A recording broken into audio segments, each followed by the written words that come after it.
সকল দর্শক বন্ধুদের রান্নাবাটির পক্ষ থেকে স্বাগত জানিয়ে শুরু করছি আজকের রেসিপি। আজকে বানিয়ে ফেলেছি আলুর চপ। এটা কিন্তু সন্ধেবেলা মুড়ি দিয়ে খেতে জাস্ট অসাধারণ লাগে। চলুন প্রথমেই কি করেছি দেখে নিই। প্রথমে সেদ্ধ করা আলুগুলোকে হাতের সাহায্যে ম্যাশ করে নিচ্ছি। খুব একটা মিহি করে ম্যাশ করবার প্রয়োজন নেই, একটু ডালা ডালা রেখেই ম্যাশ করবেন, তাতে খেতে ভালো লাগে। ম্যাশ করা হয়ে যাওয়ার পর এবার কড়াইতে সর্ষের তেল গরম করেছি খুব সামান্য পরিমাণে, তাতে দিয়ে দিচ্ছি আদার কিমা আর লঙ্কা কুচি। চাইলে আপনারা রসুনও দিতে পারেন, যেহেতু আমি সম্পূর্ণটাই নিরামিষভাবে করছি তাই রসুন বা পেঁয়াজ কিছু দিইনি। এবার দিলাম একটু হলুদ গুঁড়ো। এবার সমস্তটা ভালো করে মিশিয়ে নেব। আর একটু দিয়ে দিলাম রোস্টেড ধনে পাউডার। এবার দিয়ে দিচ্ছি পরিমাণ মতো নুন।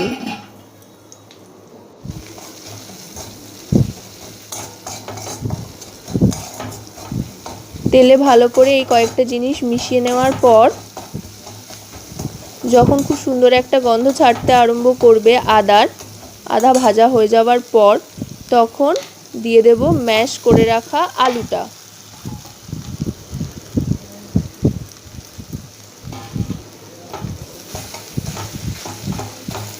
এবার ম্যাশ করা আলুটার সাথে আদা আর অন্যান্য মশলাগুলো ভালো করে মাখিয়ে নিতে হবে খুন্তির সাহায্যে।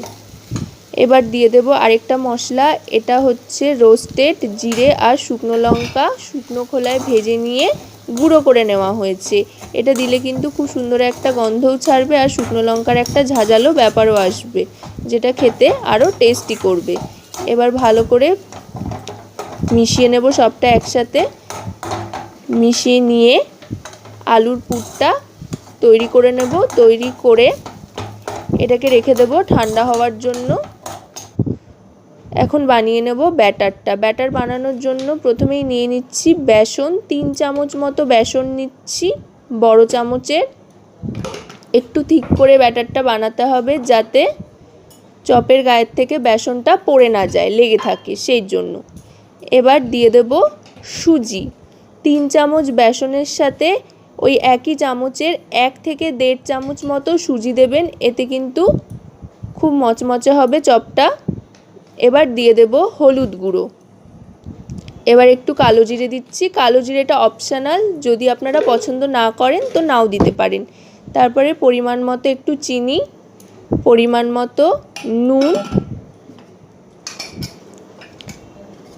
এবার দিয়ে দেব তেলটা একটু বেশি করে দেবেন।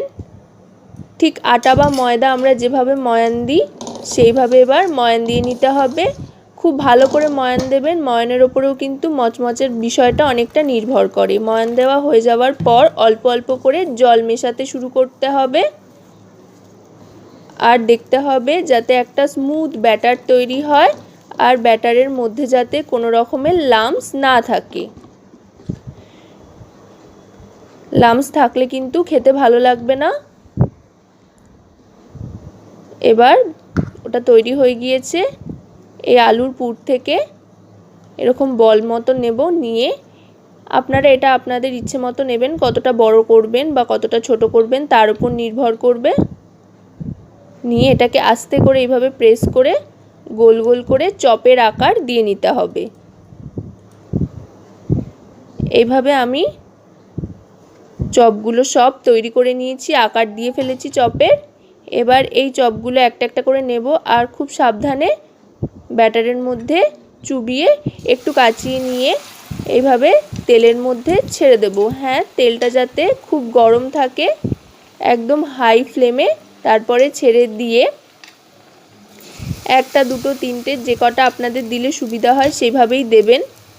আর তেলের পরিমাণটা একটু বেশি করে নেবেন, তাতে ভাজতে কিন্তু সুবিধা হবে। আর এখানে আমি সাদা তেল নিয়েছি, সেটা তো দেখতেই পাচ্ছেন। আমি এখানে এরমভাবে 3টে চপ দিয়ে দিলাম। এবার ফ্লেমটা একটু লো করে নেব, দেওয়ার সময় হাই ফ্লেমে রাখবেন। তারপরে আস্তে আস্তে যখন চপটা ভাজা শুরু করবেন তখন ফ্লেমটা লো টু মিডিয়ামে রাখবেন। মিডিয়ামে রাখলেই ভালো হয়। তারপরে এইরকম গোল্ডেন ব্রাউন কালার হয়ে গেলে আস্তে করে তেল ঝরিয়ে নিয়ে সেটা তুলে নেবেন। এই দেখুন আমি এক এক করে সমস্ত চপগুলো কিন্তু ভেজে তুলে নিচ্ছি। তা আজকের রেসিপিটা আপনাদের কেমন লাগলো অবশ্যই কিন্তু আমাকে কমেন্টের মাধ্যমে জানাবেন, এবং ভালো লাগলে লাইক, শেয়ার, সাবস্ক্রাইব করবেন, সাথে পাশে থাকা বেল আইকনটি ক্লিক করে দেবেন। আজকের মতো তবে আমি এখানেই বিদায় নিচ্ছি।